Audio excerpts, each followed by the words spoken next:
دیدار به دل فروخت نفروخت گران، بوسه به روان فروخته شد هست ارزان.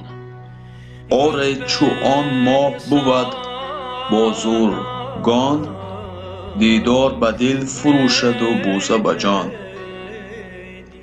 دیدار در حقیقت راستی گپ چیزی مشکل است. من با شما پیش همه میخوام که یک چیز رو یادرس کنم. خالی بودن دل بهتر از پر بودن کیسه است. انتظاری راستی گپ همه چیزی که شخصا اگر من پرسید اگر همه چیزی که دوست نمیدارم این انتظاری است. برای انتظاری کشیدن باید صبر کرد.